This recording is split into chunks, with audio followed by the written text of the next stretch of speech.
ஓம் உச்சிஷ்ட கணபதி நமக. அனைவருக்கும் வணக்கம். இப்போ நம்ம பார்க்குற பதிவு என்னென்னா, செய்வினை அப்படின்றது என்ன அப்படின்னா, எல்லாருக்குமே தெரிஞ்ச ஒரு விஷயந்தான். எதிரிங்க நம்மளுக்கு ஒரு மந்திரவாதிங்கிட்ட கொடுத்து, நம்ம தொழில் நடக்கக்கூடாது, குடும்பங்கள் ஒற்றுமையாக இருக்கக்கூடாது, பணம் காசை இருக்கக்கூடாது, வாழ்க்கை கெட்டு போகணும், சொத்து ரீதியான பிரச்சனை வரணும் அப்படின்ட்டு ஒரு சில பொம்மையோ சில உருவேற்றியோ பல முறையில் செய்கிறது தான் செய்வினை. எதிரிங்க செஞ்சுட்டாங்கன்றது தான் செய்வினை அப்படின்னு நாம் நினச்சிட்ருப்போம். அது உண்மையா? ஆமாம், அது உண்மை தான். அதில் நிறைய பேர் அந்த மூலிமா சிலரை பார்த்து அதுக்கு உண்டான எந்திர மந்திரங்கள்லாம் பிரயோகப்படுத்தி அதில் வெளியே வந்தவங்களும் உண்டு. நோய் நொடியிலேருந்து வெளியே வந்திருக்கலாம், சொத்து பிரச்சனைலேருந்து, பண ரீதியான விஷயத்துலேருந்து நிறைய விஷயத்தில் வெளியே வந்தவங்களும் உண்டு. அதில் வெளியே வர முடியாமல் இறந்தவங்களும் உண்டு. எடுத்து பார்க்கும்போது ஆமாம், ஏன்னா இது அப்பாற்பட்டது, எதுக்குமே கிடைக்காது, ஒரு ரிப்போர்ட்டு கிடைக்காது, இது நிரூபிக்க முடியாது. ஆனால் அந்த விஷயங்கள், அந்த துன்பங்கள் இருக்குமான்னா பட்டவங்களுக்கு தான் தெரியும், படாதவங்களுக்கு தெரியாது. சரி, ஒரு விஷயம். இன்னொரு விஷயம் என்னென்னா, செய்வினையும் இன்னைக்கு கர்மாவும் ஜாதகமும் சம்மந்தம் இருக்கான்னா கண்டிப்பாக இருக்குது. ஏன்னா செய்வினை என்றது என்னென்னா, முன் ஜென்மத்தில் நாம் செய்த வினை தான், முன்பிறவியில் நாம் செய்த வினைக்கேற்றவாறு தான் இன்றைக்கி தசாபுத்தி காலமாக எடுத்து ஒவ்வொரு விஷயத்துக்கும் நல்லது கெட்டது. கர்மான்றது என்ன? நல்ல கர்மா, கெட்ட கர்மா. செய்வினைன்றது முன் ஜென்மத்தில் நாம் செய்த வினைக்கு தான் செய்வினைன்றது பேர். நாம்ளா செய்த வினை தான், நம் முன்னோர்கள் செய்த வினை தான்.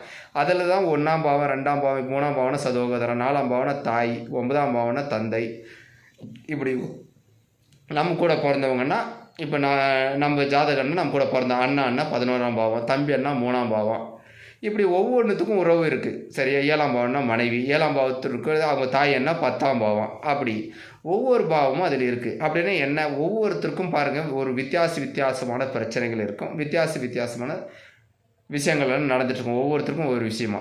நிறைய பேருக்கு வாழ்க்கையில் எல்லாமே வெற்றியாகவும் நடந்துட்டுருக்கும். அவங்க முன் ஜென்மத்தில் செய்த பூர்வ புண்ணியங்கள் ப்ளஸ் பூர்வ கர்ம புண்ணியங்கள் அப்படின்றது. சரிமா? கர்மான்றது என்னென்னா, அதில் நல்ல கர்மா கெட்ட கர்மான்னு இருக்குது. அது புண்ணிய கர்மாவாக செஞ்சுருப்பாங்க. அப்போ தசாபுத்தி எடுத்து, நட்சத்திரங்கள் வழியாக தசாபுத்தி எடுத்து அந்த தசாபுத்தி அவங்க நல்வினைகள் கொடுக்கும். அதுவே நம்ம நேரம் கெட்டு இருந்து, சரியா, நாம் நிறைய வினைகள் செஞ்சுருந்தால் அதுக்கு தசாபுத்திக்கு ஆண்டவன் இந்த கிரகத்தை கொடுத்து, இவன் இந்த ரீதியெல்லாம் துன்புறுத்தியிருக்கான், அவனுக்கு இந்த மாதிரி பிரச்சனைகள்லாம் வரணும் அப்படின்றது கொடுக்கறதா. இதுக்கும் ஜாத்துக்கும் இதனால் தான் முன்ஜென்மத்தில் பண்ண வினை தான், நாம் செய்த வினை தான். மற்றவங்க செஞ்சுட்டான்றாங்க, நாம் செய்த வினை, நம் முன்னோர்கள் செய்த வினை, நம்ம அப்பா அம்மா செய்த வினை, அது நல்ல கர்மாவும் நாம் முன்ஜென்மத்தில் பண்ண வினை, அது நல்ல கர்மா, நல்ல விஷயங்கள் நடந்து, நல்ல தொழில் கிடைச்சி, நல்ல மனைவி அமைஞ்சு, நல்ல சொத்து பத்துக்கள் அமைஞ்சு, நல்லா வருமானத்தில் சம்பாதிச்சு, நோய் நொடியாக இல்லாமல் வாழ்ந்து, வீடு காரெல்லாம் வச்சுட்டு இருந்தால் அது நல்ல கர்மா. சரியா? நல்ல 4 பேருக்கு தானம் தர்மம் பண்ணி அப்படி போயிட்டு இருந்தாங்கன்னா அவன் நல்ல கர்மா. அதுவே வேலையும் இல்லாமல் தொழில் பண்ணி எல்லாத்துலேயுமே நஷ்டம், நோய் நொடி எல்லாமே இதுக்கு காரணம் என்ன? முன்ஜென்மத்தில் செய்த வினை இன்றைக்கி தசாபுத்தியாக உருவெடுத்து இன்றைக்கி பழி வாங்குது. இப்போ உதாரணமாக ஒருத்தர் தனுசு லக்னம்னு வச்சுக்கலாம். இப்போது உத்திராடம் பாதம் அதில் 1ஆம் பாதம் நடக்குதுன்னு வச்சுக்கோங்க. அதில் உத்திராடம் 1ஆம் பாதம் நடக்குதுன்னா அவங்களுக்கு தானாகவே எல்லாமே இறைவழியாக எல்லாமே சேர்ந்து அப்பாவாக இருக்கட்டும், எல்லாமே சுற்றி இருக்கிறவங்களாக இருக்கட்டும், ஒரு அரசியல் ரீதியான தொடர்பாக இருக்கட்டும், அரசாங்க ரீதியான தொடர்பெல்லாம் நல்ல விஷயங்கள்லாம் நடக்கும். அதுவே உத்திராடம் 2ஆம் பாதம் மகரத்தில் விழும்போது எடுத்து பாருங்கள், யாருக்காவது இருக்கும். ஏன்னா இது என்னுடைய ஜாதகம் அடுத்த அப்டேட், நீங்கள் பாரம்பரியத்தில் தெரிந்த இந்த விஷயம் தெரியாது.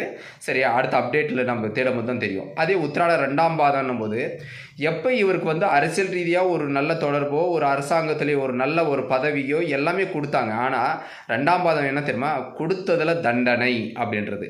அப்போ தான் இவர் ஒரு லஞ்சத்தில் மாட்டிக்கிட்டார். அரசியல் ரீதியான விஷயத்தில் மிகப்பெரிய கெடுபடியாகி இவருக்கு பெரிய பிரச்சனை வர்றது, ஜெயிலுக்கு போகிற அமைப்பெல்லாம் ஏன்னா 2ஆம் பாதத்திலே வந்துருச்சு. இப்போ நாம் என்ன நினச்சிருப்போம், இது யாரோ நம்மளுக்கு செஞ்சுட்டாங்கன்னு. அப்படி கிடையாது. முன் ஜென்மத்தில் நாம் செய்த வினைக்கேற்றவாறு இன்றைக்கி தசாபுத்தி உருவெடுத்து நம்மளுக்கு தண்டனையாக இன்றைக்கி உத்திராடம் 2ஆம் பாதம் 3ஆம் பாதம் 4ஆம் பாதம் போகிறவங்கெல்லாம் பாருங்கள், சிறை தண்டனை அனுபவிக்கிறது, அரசாங்கத்தின் மூலிமா ஃபைன் போடுறது, சரியா, அரசாங்க தண்டனை பெறுறது. ஏன்? உத்திராடம் ஒன்று தான், அதே சூரியனுடைய நட்சத்திரம் தான். தனுசில் நிற்கும் போது அத்தனை விஷயமும் வாலண்டியாக ஒரு ப்ரொமோஷன் கிடைக்கும் நம்மளுக்கு. வாலண்டியாக அரசியல்வாதிங்க ஒரு நம்மளுக்கு பாராட்டுதல் பண்ணுவாங்க. இந்தாங்க உங்களுக்கு ஒரு அரசியல் ரீதியான விஷயத்தில் நில்லுங்கன்னுவாங்க. அரசியலும் கூப்பிட்டு ஒரு அவார்டுங்கள்லாம் கூப்பிடுவாங்க. ஏன்? 2ஆம் பாதம் 3ஆம் பாதம் 4ஆம் பாதம் அதே கையில் தண்டனை கிடைக்கும். அரசாங்கம் முதலோ போட்டுட்டு இவங்களுக்கு இந்த தண்டனை கிடைக்கும். மேல் உயர் பதவி கொடுத்துருவாங்க. அது மூலிமா திருப்பும் கீழே இறக்கி விட்டுருவாங்க. இவர் இது மேலே டிஸ்மிஸ் பண்ணுறது, அப்புறம் அரசு தண்டனை பெறுறது, இதெல்லாம் உத்திராடம் 2ஆம் பாதம், 3ஆம் பாதம், 4ஆம் பாதம் யாரான இருக்கட்டும், எந்த ஜாதகமான எடுத்துக்கோ, உலகத்தில் நீங்கள் எத்தனை பேர் ஜாதத்தில் எடுத்துக்கோ அந்த டைம் துன்பப்பட்டிருப்பாங்க. அதே 1ஆம் பாதம் ஓடட்டும் பாருங்கள், அது உத்திராடம் 1ஆம் பாதம் எல்லாமே அவங்களுக்கு கிடச்சிருக்கும். இறைவழி சக்தியிலேருந்து எல்லாமே கிடச்சிருக்கும். அதுக்கு பின்னாடி தான் அவங்க சொல்லுவாங்க எனக்கு செஞ்சு வினை செஞ்சுட்டாங்க அப்படின்றது கிடையாது. இதனால தான் ஜாதகத்துக்கும் கர்மாக்கும், புண்ணிய கர்மா இருந்தால் நல்ல வேலை, நல்ல மனைவி, நல்ல மக்கள். அதுவே நம்மளுக்கு சரியில்லாமல் வச்சு அதே மனைவி நம்மளை துன்புறுத்தும், அதே பசங்க நம்மளுக்கு சொல் பேச்சு கேட்காம நம்மளை அடிக்கிறதோ தொந்தரவுப்படுத்துறதோ இந்த மாதிரி விஷயங்கள் கிடைக்கும். அதே அரசாங்கத்து மூலிமா தண்டனை கிடைக்கும். ஏன் அப்படின்றது இதுதான் நம் முன்ஜென்மத்தில் செய்த வினை. இதெல்லாம் நம்ம தெரிஞ்சுக்கணும். இதுக்குண்டான பரிகாரங்கள் எப்படி, ஊழ்வினை கர்மா நாம் எப்படி தெரிஞ்சுக்கிறது, முன்ஜென்மத்தில் நாம் செய்த வினை தான் கெட்ட கர்மாக்கள் நம்ம செஞ்சதுனால தான் இந்த டைமில் நமக்கு ஜாதகமாக தசாபுத்தியை எடுத்து கிரகங்கள் வாயிலாகவும் நட்சத்திரங்கள் வாயிலாகவும் துன்பப்படுறோம். சரிங்களா? சரி, ஏன் மற்றவன் செஞ்சுட்டானான்றது 6ஆம் பாவம் 8ஆம் பாவம்னும் போது நம்மளுக்கு மற்றவன் செஞ்சுட்டான் அப்படின்ற ஒரு விஷயம் இருக்குது. அந்த 6ஆம் பாவமும் 8ஆம் பாவமும் சம்மந்தப்படாமல் இருந்தால் நம்ம ஜாதகத்தில் கெட்டு இருக்குது. இதை பொதுவாகவே என்ன பண்ணிடுறாங்க, ஒரு சில மந்திரவாதிங்க என்ன பண்ணிடுறாங்கன்னா எல்லாமே மாந்திரிகத்தில் பண்ணிட்டாங்க, அவங்க பண்ணிட்டாங்க. நம்மளுக்கு இருண்டபோது யார் சொன்னாலும் சரி, ஆமாம் இப்படியா இருக்குமா இப்படியா இருக்கும், ஒரு நோய் நொடி ஒரு இதெல்லாம் இந்த நோய் நொடியாக இருக்கட்டும், இந்த உடல் உபாதை இருக்கட்டும், பல பிரச்சனைகள் வந்து தொழில் இழந்தவங்களாக இருக்கட்டும், உங்கள் ஜாதக ரீதியாக திருமணத்தில் பிரச்சனையாக இருக்கட்டும், கான்டாக்ட் பண்ணுங்கள். அதுக்குண்டான தீர்வும் அதுக்குண்டான ரெமடியும் அந்த ஜாதகத்தில் எப்படியெல்லாம் நம்ம பயன்படுத்தணும். இப்போ ஒன்றுமே இல்லாமல் இப்போ உத்திராடம் 2ஆம் பாதம்னு வச்சுக்கோங்க, அவர் மாணிக்கம் அப்படின்ற பேருக்கு கூட நட்பு வச்சிருப்பார். அவரே இவரை கெடுத்து ஒரு வழி ஆக்கி விட்டுருவார். அப்போ அவர் மாணிக்கன்றவர் கூட சேரலாமா சேரக்கூடாது. அந்த டைமில் இவர் அரசாங்க விதிமுறை பின்பற்றாமல் இருந்தால் தண்டனை கிடைக்கும். அப்படின்னு சிவனுடைய கோயில்களுக்கு போனால் என்ன ஆகும், பெரிய பிரச்சனைகள் வரும். பிரகாசன்ற பேர், சிவான்ற பேர், இவங்க மூலியமெல்லாம் கான்டாக்ட்லாம் இருக்கலாமா இருக்கக்கூடாது. அப்போ தூரமாக விலகிடணும். ஏன்னா நிறைய பேர் பாருங்கள், ரொம்ப நாளாக இருந்து நட்பு அந்த டைமில் உடைய ஆரம்பிக்கும். மாணிக்கன்ற பேருக்கு, சிவான்ற பேருக்கு எப்போ யார் கூட சேரணும், யார் கூட சேரக்கூடாது, யார் மூலியமாக ஆபத்து வரும், என்ன மாதிரி தொந்தரவு வரும் அப்படின்றதெல்லாம் தெரிஞ்சுக்கணும். இப்போ ஒன்றுமே இல்லை, இப்போ மேச லக்னம் நடக்குது, ஒருத்தருக்கு அஸ்வினி 1ஆம் பாதம் நடக்குது. சரிங்களா? அப்போ அவருக்கு வந்து கேது வந்து ஒரு தோராயமாக வச்சுக்கணும், கேது வந்து சிம்மத்தில் இருக்குது. சரியா? அந்த சூரியன் வந்து கிட்டத்தட்ட மகரத்தில் இருக்குன்னு வச்சுக்கோங்க. இவங்க தொழில் பண்ணால் நடக்குமா? நடக்காது. இப்போ வயசு பொண்ணுங்க, உங்களுக்கு யாராவது ஒரு பொண்ணு இருந்தால் அதை காதலித்து திருமணம் பண்ணி ஓடி போகும். இதெல்லாம் விதி. இதெல்லாம் இப்படி தான் நடக்குமான்றது இப்போ இதெல்லாம் ஜாதகத்தை வச்சு எல்லாமே சொல்லிடலாம். இது முன்ஜென்மத்தில் நாம் பண்ண வினை. அதுவே 6ஆம் பாவத்தில் 8ஆம் பாவத்தில் நம்மளுக்கு எதிரி செஞ்சுட்டான். 8ஆம் பாவம்னா மறைமுக எதிரியே கண்டுபிடிக்க முடியாதுன்னு தான். 6ஆம் வீடுன்னும் போது நம்மளுக்கு பக்கத்து வீடு. இப்படி ஒவ்வொரு உறவு முறையிலும் எடுத்து என்ன பண்ணணும் ஏது பண்ணணும் உங்கள் ஜாதக ரீதியாக. இதனால தான் சொல்கிறது, ஜாதகம் ரொம்ப முக்கியம். ஜாதகத்தை பார்த்து இவங்களுக்கு என்ன கர்மா நடந்திருக்கு, நல்ல கர்மாவை கெட்ட கர்மாவை, தசாபுத்தி என்ன நடக்குது, இப்போ திருமணத்துக்கு உகந்த காலமாக, இப்போ திருமணம் பண்ணலாமா பண்ணக்கூடாதா. இப்போ என்கிட்ட ஒரு ஜாதகம் வந்துட்டு பார்க்கும்போது சித்திரை 1ஆம் பாதம் டைவர்ஸ் ஆகிற காலத்தில் வந்து கல்யாணம் பண்ணுன்றாங்க. பண்ணால் டைவர்ஸ் ஆயிரும், கல்யாணம் பண்ணுறாங்க. இந்த மாதிரி நிறைய பேர் சித்திரை 1ஆம் பாதம் 2ஆம் பாதம் நீங்கள் ஓடி இருந்தால் கண்டிப்பாக சொல்கிறேன், அவங்களுக்கு கணவன் மனைக்குள்ளே ஏற்பட்ட பிரச்சனையும் டைவர்ஸ் சம்மந்தப்பட்ட விஷயம் வரையும், நிறைய கடன் வாங்குகிற அமைப்புகள், இந்த மாதிரி அமைப்பும் வரும். இப்படி ஒவ்வொரு ஜாதத்திலும் ஒவ்வொரு பிட்டிஷன் நாங்கள் பார்த்ததுமே இப்போ இது தான் நடந்தது, நாளைக்கு இது தான் நடக்க போகுது, இதுக்கு என்ன பரிகாரம், என்ன எந்திரம், என்ன விஷயம், எந்த உடல் உபாதை இருந்தாலும் நாங்கள் மாத்திரை மருந்து எதுவுமே இல்லாமல் கிளியர் பண்ணி கொடுக்குறோம். அந்த மாதிரி விஷயத்துக்களும் ஏன்னா இன்னொரு யூடியூப் சேனல் ஓப்பன் பண்ணுறேன். இந்த மாதிரி உங்களுக்கு ஜாதக ரீதியாக இருந்தாலும் சரி, எந்திரங்கள் இருந்தாலும் சரி, உங்களுக்கு எது வேணும்னாலும் சரி, தொழில் வசியமாக இருக்கட்டும், பண வசியமாக இருக்கட்டும், நிறைய கடன் உபாதை இருக்கட்டும், நோய் நொடியாக இருக்கட்டும், நிறைய எதிரி மூலிமா நாங்கள் ஆபத்தாக இருக்கட்டும், சொத்து மீட்கவே முடியலன்றவங்களாக இருக்கட்டும், சரியா, அண்ணன் தம்பி பிரச்சனை இருக்கும், கோர்ட்டு கேஸ் வம்பு வழக்காக இருக்கட்டும், சரியா, கடனில் மீள முடியல, கல்யாணம் பண்ணிவிட்டு கணவன் மனைக்குள்ளே ஏற்பட்ட பிரச்சனை இருக்கும். இன்னொன்று திருமணம் பண்ணுறோன்னும் போது வந்து பார்த்து பண்ணுங்கள். அப்போ தான் நம்ம 100 ரூபாய்க்கு பொருத்தம் பார்த்து வாழ்க்கை சீரழிச்சிக்கும் நிறைய பேர் இருக்காங்க. சரியா? உங்கள் ஜாதகத்தை எப்போ என்னென்ன நடக்கும், எந்த காலகட்டத்தில் என்னென்ன நடக்கும், நம்ம என்னென்ன பயன்படுத்தணும், என்ன எந்திரம் பயன்படுத்தணும், என்ன மந்திரம் பயன்படுத்தணும், யார் கூட சேரணும், யார் கூட சேரக்கூடாது, இந்த தொழில் பண்ணலாமா பண்ணக்கூடாதா, இந்த கர்மால இந்த இடத்துல நம்ம வீடு கட்டலாமா கட்டக்கூடாதா, வீட்டு ரீதியான தோஷம் இருக்கா, அத்தனை விஷயமும் பார்த்து நிவர்த்தி கொடுக்கலாம். அதனால் செய்வினைன்றது வந்து நம்ம முன்ஜென்மத்தில் பண்ண வினை தான் செய்வினையாக 75% இன்றைக்கி அது நடக்குது. 25% இது நடக்குதா அப்படின்னா கண்டிப்பாக சண்டை சச்சரவு வரும்போது அவங்க பொறாமையாக நமக்கு பண்ணுற விஷயங்களும் உண்டு. எல்லாருமே பிறக்கும் போதுவே முன்ஜென்மத்தில் செய்து வினைக்கேற்றவாறு தான் நம்ம பிறந்திருக்கோம். ஒரு சிலர் மேலே போவாங்க, ஒரு சிலர் கீழே போவாங்க. இது காரணம் வந்து நாம் முன்ஜென்மத்தில் பண்ண வினை தான். சரியா?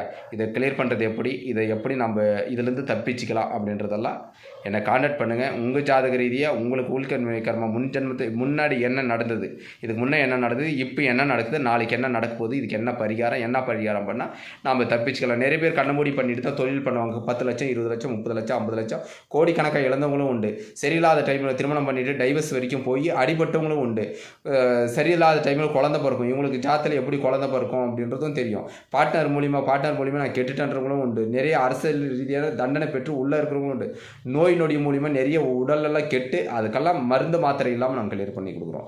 நீங்கள் எந்த முறையிலும் கேட்டாலும் சரி, தாயத்து எதுக்கு தாயத்து, என்னது மாதிரி தாயத்து, உங்கள் ஜாதக ரீதியாக முன்ஜென்மத்தில் செய்த வினை அப்படின்றது வந்து முன்ஜென்மத்தில் நாம் செய்த வினைக்கேற்றவாறு தான் ஜாதக அமைப்பு. கிரகங்களில் வந்து அந்த 12 கட்டத்திலும் போட்டு 9 கிரகங்கள் ஆட்சி பெற்று அதில் வந்து 27 நட்சத்திரத்தின் வாயிலாக நம்மளுக்கு 108 பாதங்கள் மூலியமும் திதி காரண யோகத்தின் மூலிமா என்னென்ன இவன் அனுபவிக்க போகிறோம், என்னென்ன பிரச்சனைகளை மாட்ட போகிறோம், எதுலேருந்து நம்ம மீண்டு வரலாம், எப்படி தாந்திரிகமாக நம்ம சில விஷயங்கள்லாம் பண்ணி நம்ம தப்பிச்சுக்கலாம். அதுவே உயிர் போகணுன்னு தருவாய் இருந்தால் யாராலும் காப்பாற்ற முடியாது. அது சிவன் கையில் மட்டும்தான். சரிங்களா? மற்றதெல்லாம் நம்ம அனுபவிக்கிற விஷயத்தை பெரும்பாலுமே நம்ம 75% வரைக்கும் நம்ம கம்மி பண்ண முடியும். சரியா? நீங்கள் கான்டாக்ட் பண்ணுற பட்சத்தில் அதிலே இருக்கும். எல்லாமே நம்ம செஞ்ச வினைக்கு தான் நம்ம தண்டனை அனுபவிக்கணுன்றது ஃபஸ்ட்டு நீங்கள் தெரிஞ்சுக்கோங்க. அதை எப்படி நம்ம கிளியர் பண்ணுறது, நல்ல விஷயங்கள் நடந்தால் நாம் செஞ்ச புண்ணியம் தான்.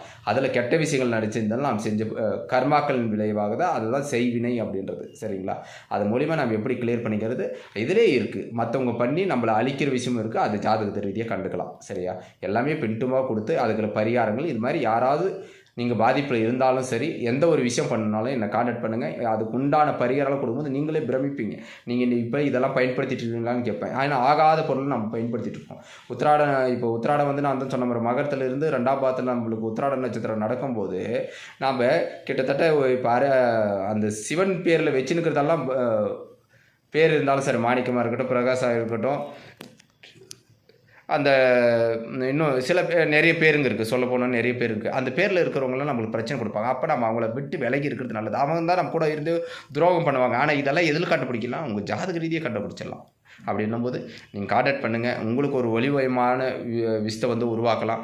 எந்த மாதிரி பிரச்சனை நீங்கள் மாட்டியிருந்தாலும் அதுலேருந்து விடுபட்டு எப்படி எடுத்துகிட்டு வரணும்னு இனிமேல் என்னுடைய பதிவுகள்லாம் இன்னும் நிறைய விஷயங்கள் பதிவுகள் ஒவ்வொரு ஜாதக ரீதியாகவும் சரியா, அந்த மாதிரி விஷயமும் சரி, உடல் ரீதியான உபயோகத்தில் நீங்கள் நிறைய மாட்டிட்டு நான் போய் ஹாஸ்பிட்டலில் தான் இது பண்ணணுன்னா தேவையே இல்லை. மருந்து மாத்திரை இல்லாமல் நான் கிளியர் பண்ணி கொடுக்குறோம். அதுக்கும் எல்லாமே ப்ராப்பராக பண்ணி வச்சுருக்கேன். நான் கோர்ட் மூலிமா எல்லாமே சர்டிஃபிகேட் வாங்கி வச்சுருக்கேன். ப்ராப்பராக பண்ணியிருக்கேன். நிறைய பேருக்கு கிட்னி பேர்லேருந்து நிறைய பேருக்கு தைராய்டாக இருக்கட்டும், சுகராக இருக்கட்டும், சரியா, கை கால் நடக்க முடியாதவங்களாக இருக்கட்டும், வயிறு மோசனம் போல், தலைவலி, காய்ச்சல், எந்த மாதிரி விஷயமாக இருந்தாலும் சரி கான்டாக்ட் பண்ணுங்கள். இதெல்லாம் மாத்திரை மருந்து எல்லாம் கிளியர் பண்ணலாம்.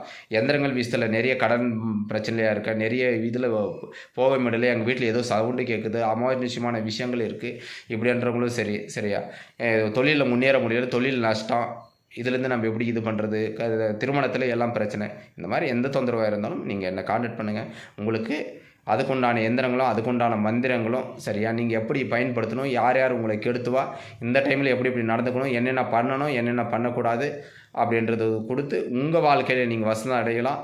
எவ்வளோ கடனாக இருந்தாலும் நிவர்த்தி பண்ணிட்டு வெளியவும் வரலாம். உங்கள் ஜாதகத்தை எடுத்துகிட்டு வாங்க.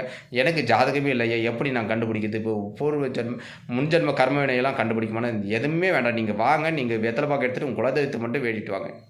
இதுக்கு முன்னாடி நடந்தது, இப்போ நடக்கிறது, இனிமேல் நடக்க போகிறது சொல்லிவிட்டு உங்களுக்கு என்ன கொடுத்தா நீங்கள் அப்டேட் ஆகுறது, இனிமேல் வாழ்க்கையில் அப்டேட் ஆகலாம். சரியா? பரவாயில்ல, இவர்கிட்ட போயிட்டு நான் நல்லா இருக்கும், முன்ன விட நல்லா இருக்கும் அப்படின்ற மாதிரி உங்களுக்கு சிறப்பான பரிகாரங்களும் சிறப்பான விஷயங்களும் எல்லாமே கொடுக்கலாம். எந்த மாதிரி இருந்தாலும், ஏன்னா நம்ம A to Z எல்லா விஷயத்தையும் நுணுக்கமாக கற்று நிறைய பேருக்கு நம்ம ரெமெடி கொடுத்து எல்லாருக்குமே தீர்வு கொடுத்துருக்கோம். இன்னும் இதில் வந்து இன்னும் தனவசியம் இந்த மாதிரி விஷயம்லாம் நிறைய விஷயங்கள் போடுறேன். எந்திரங்கள் சம்மந்தப்பட்டது போடுறேன். யாருக்கு என்னென்ன கொடுக்கணும், என்னென்ன பயன்படுத்தினா வெற்றி அப்படின்றதெல்லாம் கொடுக்கலாம். நல்லது. அடுத்த பதிவில் இன்னும் ஒரு நல்ல ஒரு பதிவோடு பார்க்கலாம். நல்லது.